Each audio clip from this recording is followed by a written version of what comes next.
Ladies and gentlemen, please welcome this evening's guest moderator, Jennifer Vineyard from Vulture, and tonight's guests, Keri Russell, Stephenie Meyer, Jerusha Hess, and JJ Feild.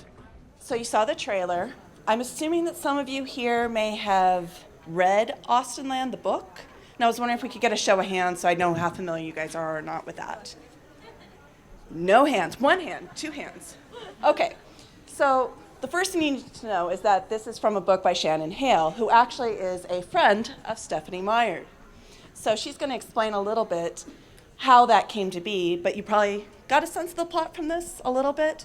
There is a kind of vacation where you can go and be immersed in the world of Jane Austen, which I think is really awesome, being a Jane Austen fan.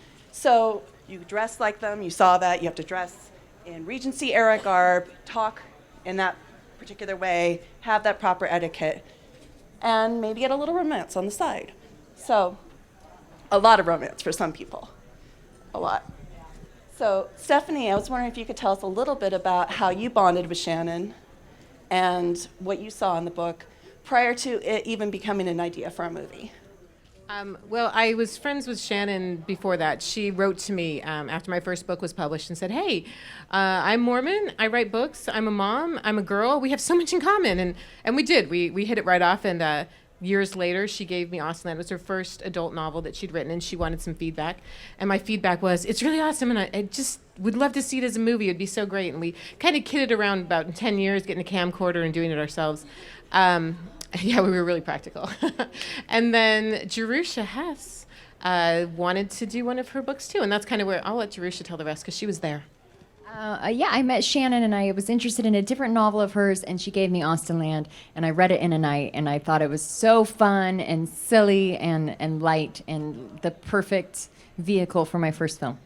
Did you know that Shannon had made up a dream cast list of who she thought could be in the film, and that she actually wanted Jennifer Coolidge as Miss Charming? Jennifer Coolidge was Miss Charming in the novel. Like, that's who she was thinking of. I don't think many, I know a lot of scripts are written with an actor in mind. I'm not sure how many books are. So we were really lucky we got her. Well, can you talk a little bit about the casting process and how you picked Keri for your Jane? It felt very much like I was just calling up friends and saying, hey, will you be in my movie? Please, please, please. And Keri, I didn't know her, but she had seen a script previously, and she liked it when it was really bad, and so... She's that girl. She believed that it was going to be great at one time. And it was great. She was just ready to do it. And she's so beautiful, and she really embodies that girl next door. I know she's way too pretty to be that, but I could see that we could get that out of her. And she, I just really love you, Keri. I love you too. And she was great. She's played this earnest, kind of dorky character so well. But there was one glitch, though, she told you. Oh, when yeah, you asked her to do the part, she responded. She was, I'm pregnant. I'm 4 months pregnant. And she was going to be 6 months by the end. So, that just means, better breasts. Yeah. Well, I think there's, good breasts throughout the movie. That's one of the keys. It's a theme. This is why this is not just a chick flick, right? Exactly. And JJ, you actually had done a Jane Austen movie for television prior to this, so you were maybe one of the biggest Jane Austen fans on the panel? Yeah, I guess so. As an English actor, it's sort of a box you hope to tick to be an Austen man. But Jerusha just wanted me to make fun of myself and make fun of any performance I've ever done before. So I don't know whether that was a compliment or an insult to my last performance. Well, you played Mr. Nobley, who is our kind of Mr. Darcy type character. And those of you, I'm assuming, have read Pride and Prejudice and know Mr. Darcy, Colin Firth is Mr. Darcy, yes? I'm seeing some nods of recognition, I hope. Okay. The Elizabeth Bennet, Mr. Darcy relationship is a classic. May have inspired many other characters in fiction, including some in Twilight. Well, I mean, it definitely, at a very young age, informed my idea of the ideal man. But I was telling you backstage, Edward Rochester is actually a lot more of a pattern, although I love Mr. Darcy. Well, Edward, you can see a little influence there. But are you Team Willoughby or Team Brandon? Are you kidding? Team Brandon. Alan Rickman. I mean. Because I was just wondering, the Janeites, the obsessive Jane fans, actually have those types of teams for all the characters. And it may have preceded the Team Edward, Team Jacob debates. For a couple hundred years. Yeah. Considering it's the 200th anniversary of Pride and Prejudice this year, which is perfect timing on your part, Jerusha. Were you planning for that? I did it with all this? on purpose. I also Okay. influenced the note having Jane Austen on it. There's a sculpture of Colin Firth in the Serpentine. That also is all me. You're so powerful. I'm just very lucky. So how much room for improv did you have with this? Because sometimes on an indie film, there isn't a lot of time or a lot of room for that. But apparently some people like Brett McKenzie and Jennifer Coolidge, that's their style. So Yeah, I just let them go for it. We had a nice cushy shoot, and it was due to Keri's pregnancy that we had so much time. I think we had to make sure she could rest. I don't think she rested once, but I sure did. And we, Jennifer, 50% of her lines are improv, and she's a brilliant human. And Brett and James Callis and Georgia King, they all just brought their serious funny game. You were sitting here in front of the very straight players. Yeah, They were not allowed to vary anything. we stuck to the script. yeah. Were there any moments that you improv'd? Yes, No? there was. Come on. No, really. I mean, in a way, I felt safe being the person you're sort of watching the movie through. And, we were working with such great comedians that I just kind of wanted to hang on for dear life and not mess up their scene by laughing so hard. Yeah, but Jennifer and James especially, I mean, the scene starts somewhere and you're like, where is this going now? And you're just hanging on. You're just hanging on, hoping to not laugh. Well, you guys had a kind of unusual strategy with this film in which you marketed it more towards women and kind of had girls-only parties. Where did that idea come from, and what would you say the reception is to that? And does that mean that guys aren't allowed to come see this film? I would think not. I mean, considering the amount of guys in the cast, right? So there's been a perception that it's guys should stay away, but you can dispel that, right? Well, I mean, it's not. I mean, none of us sitting here are on the marketing team. Okay. Sony Picture Classics are the ones who are, distributing the film, and so they've come up with this, and they are the marketing geniuses. We just make movies. We don't have to sell them, so we're really happy that's someone else's job. But I hope boys can come in because I know JJ's been in there, and no one's gotten mad at him yet. Of all the screenings we've had, and I've invited my female friends, and they've brought their husbands and boyfriends. It's that the husbands and boyfriends have had just as much fun. And although Jane Austen is perceived as a female theme, the humor is not necessarily just female. It's, Jerusha Hess comes from the likes of Napoleon Dynamite and Gentleman Broncos, and those are universally funny. And Jennifer Coolidge and Keri Russell and Georgia King, fantastic eye candy for us men to go watch. Do you guys want to see a clip from the film? And she does. She does look great in those lunch gowns. But why do you think it is that Jane Austen is the one that we're having this moment with culturally versus, say, Thomas Hardy or George Eliot or any other 18th century novelist? Why Jane Austen? She has the happy ending. Yeah? She's the archetypal rom-com, and she's universally loved by everybody. And I think that who was it? It was Jennifer was saying that what's great about Jane Austen is it's the loud, outspoken woman who gets the guy. So in that way, maybe it sustains a sort of an appeal to the modern woman and not just the women gone past. What do you think about the state of romantic comedy in film right now or lately? Go ahead. I mean, you think that you have like an audience always because we all go see them, but I think we're kind of depressed after we see them, and there's less of the comedy and more of the dramedy or something. So I don't know. We just push the comedy in this, as Stephenie's called it a com-rom. Well, that's a good one for it. I mean, I think when Shaun of the Dead came out, they called it a rom-com. So, you can mash up those words any way you want.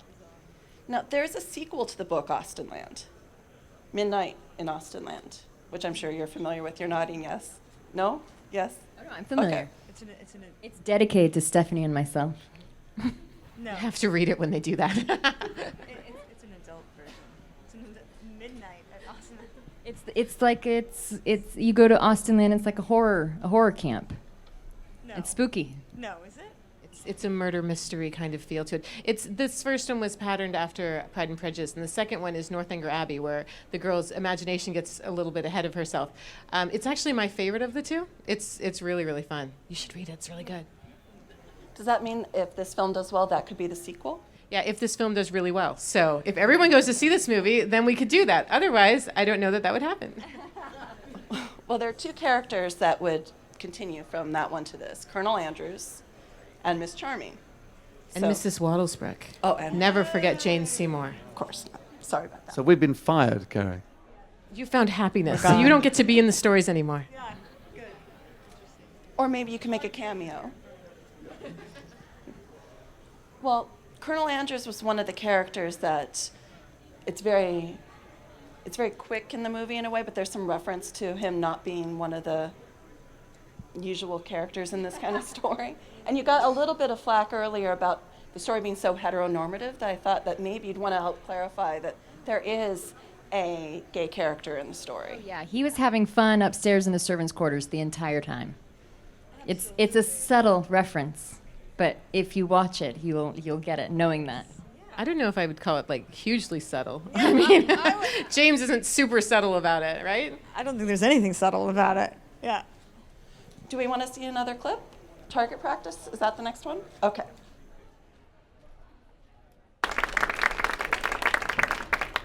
So that's like one of the activities that you could have at, if you had a real life Austenland. That could be one of the activities. I mean, why isn't there a real life Austenland at this point? It's a horrible business model. If you watch the movie, you'll see. She spends her entire life savings and gets like the copper package, which is she's crapped on the whole time. No one would ever return. No, I know. Well, but what if it weren't so expensive? No, it seems absolutely doable to me. I think I can see people doing that. Groups of girlfriends going to go do it. Absolutely. Would you do that, Stephenie? Sure. I mean, if it was available. But actually, while we were filming this, I happened to meet someone who does fantasy vacations. His business does for a living. And so I kind of, just just ballpark it. It would be exorbitantly expensive to run. You could not do this with the costumes and the actors and renting out a manor or whatnot. So, you'd have to hawk your tercel. There's not another option, unfortunately. At the premiere in LA, as we came down the carpet, and just as we entered the cinema, there was a group of women dressed up in Austen costume, and I thought that the clever marketing people at Sony had added these for Phil. And I thought, went over, hey, put my arm around them. No, they were Austen fans, the real Los Angeles Austen society. There are a lot of them dotted around the world. I think there's lots of mini Austenlands in people's living rooms all over. There's the Jane Austen Society of North America, and they actually have conferences and Regency balls and things a little like this. Not quite to the scale. I don't think you can go shooting, and I don't think a guy's going to romance you. It's a lawsuit. It's a lawsuit waiting to happen. Can we see the third clip about why Jane is still single? Even when she's not in shot, Jennifer Coolidge is present in every part of this film. Well, hopefully that gives you guys a taste of what Austenland is like and makes you want to go out and see it this Friday. Right? Now, Keri and I had talked about this a little yesterday, but she was dying for me to tell you about Jane Austen Fight Club. Have you heard about this? Have you heard about this? Is it a real thing or is it a video? It's a video. Oh, I have seen it. I have seen it, and I've participated in my own way. What happens in it? I haven't seen it. Well, have you seen Brad Pitt's Fight Club? Yeah. Imagine them doing that, but dressed like this. Is it women fighting each other or men fighting each other? You Women. see the girls, it's like my Women. movie. They're bored to death, like sewing all day, and they're like, what are we doing? And then the next thing you know, they drop the embroidery needles. Yeah, and the lady's like, is that your blood? And she's like, it's some of it. Like as she's dripping it on her lace, and they show up with bruises, and they're like fighting. It's amazing, but in that Regency era speak and clothes and their bonnets, they're like punching each other. It's hilarious. There's a lot of Jane Austen stuff out there if fans are interested, including this. So check this out. Thank you guys for coming, and I think we're going to be opening up questions to the audience, right? This question is for Keri. Hi, Keri. Big fan of August Rush. Love that movie. What was your experience like in making the movie, and what was Freddie Highmore like from your point of view? What was the last part? What was Freddie Highmore like from your point of view? Oh, thanks so much. I loved making that movie, August Rush. Thanks so much. And Freddie in that movie was so young and so talented and so kind, and it's a tricky business for a young kid, and he just and he was so graceful, and he's working now. He's doing some dark TV show. Yeah. Called Bates Motel. Yeah. He's playing the young Norman Bates prior to Yes. being the psycho killer that we know and love. He was a dream. He was so talented and so gracious and smart, and I loved him. So it was great. Thank you. You were very colorful costumes. Did you enjoy all colorful costumes like that? I think as an actor, to get any costume that is away from your normal really helps getting you into a character and into a performance. Believe me, those costumes pinch in places that normal clothes don't pinch, and they mean you can't sit like this. You actually physically can't sit any other way than this. So there's an immediate feel that takes you out of what you're used to, and I love that at the beginning of the day, to jump into a different world. And for your Mormon sentiments, he looked very much like Joseph Smith. What did I think about the costumes? I agree with JJ. There were many times when I know we were making a comedy, but once you put on those corsets and the petticoats and you're walking in the hills, absolutely, for sure, Jennifer Coolidge and I thought we were Keira Knightley in Atonement. Like, we were like, dun, dun, dun, dun, doing the whole thing, and like, we're making our movie. So yes, it absolutely informs your character, and it's fun, Hi, Stephenie. This is a question about if we're expecting any other productions coming from you. Any books, anything else coming that your fans should be waiting for? Well, we've got two novels that we have in production right now. One of them is further along. It's called Down a Dark Hall. It was by Lois Duncan. It's something I read when I was very, very young, and I kind of grew up with her novels. She was one of the really early young adult fiction writers. And then after that, we have Anna Dressed in Blood, which is not as far as long. It's also a teenage ghost story. We didn't do that on purpose, and I'm glad we did Austenland first, so we're not like pigeonholing ourselves, because we don't intend to do only YA horror. But so that's what we have coming up next. Hi, question for JJ. You touched on this briefly before, but could you talk a little bit more about your experience between doing kind of serious Austen period piece and then also kind of fictionalizing it? Well, it's all fiction, but humorous side and more contemporary Austen. Thank you. Yeah, doing a serious Austen in England there's a hell of a lot of pressure. No one is going to live up to Colin Firth. So you put that out to the side, and you do as much research as you can.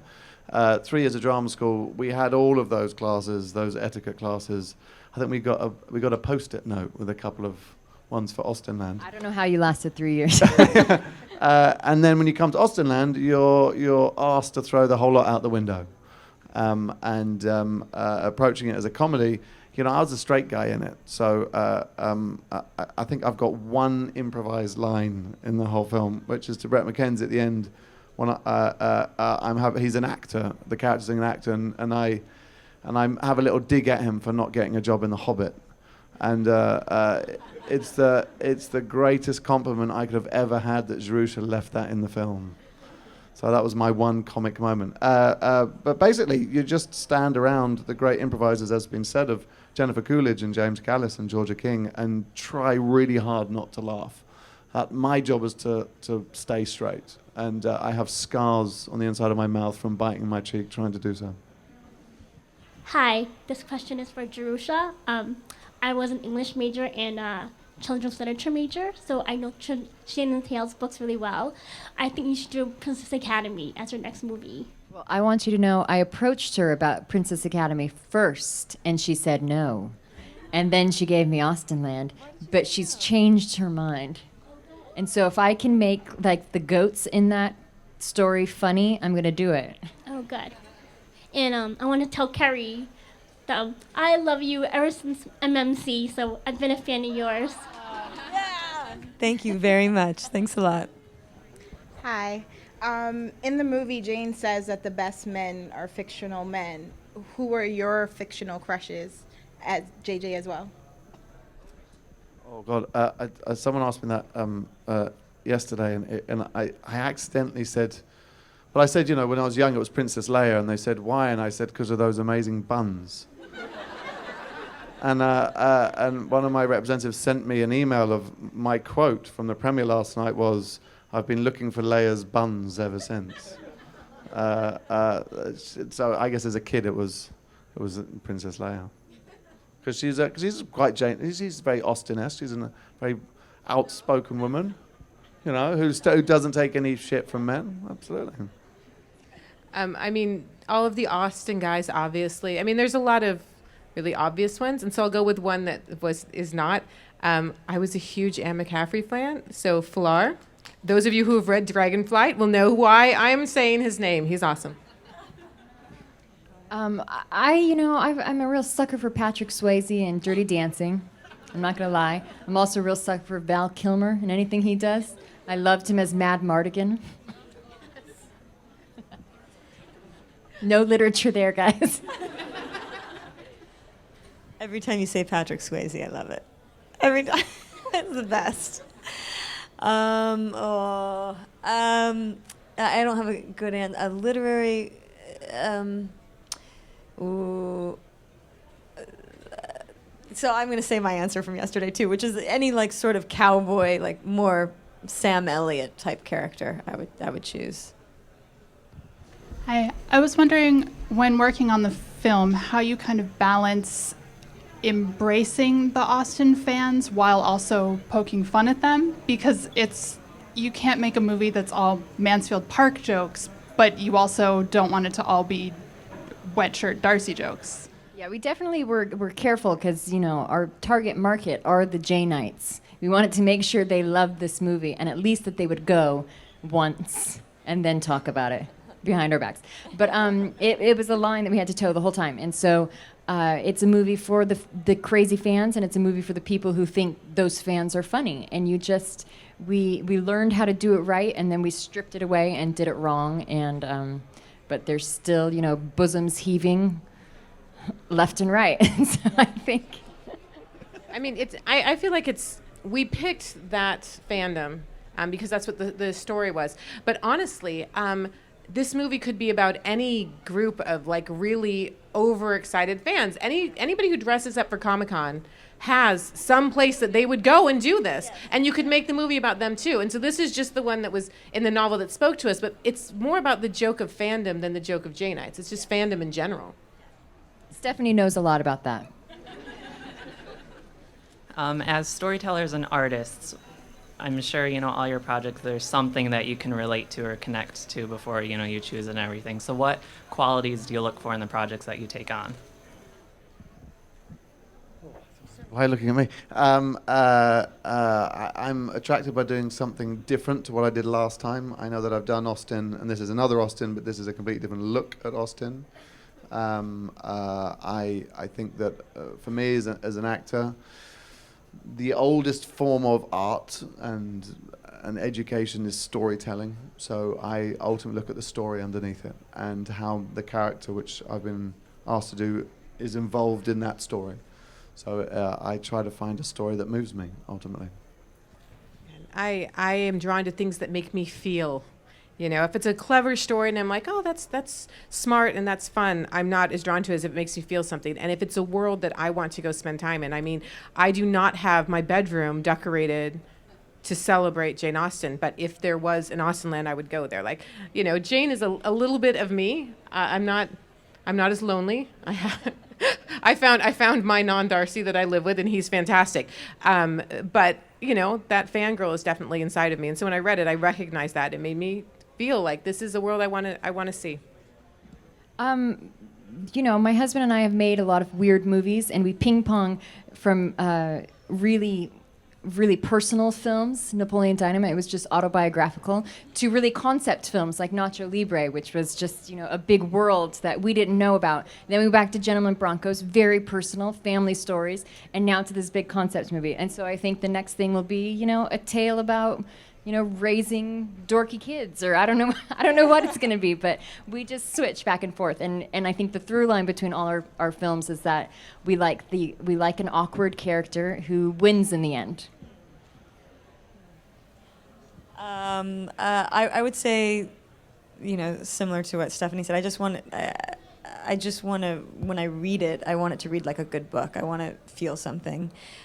Regardless of my size in the story, I just want to be a part of a good story.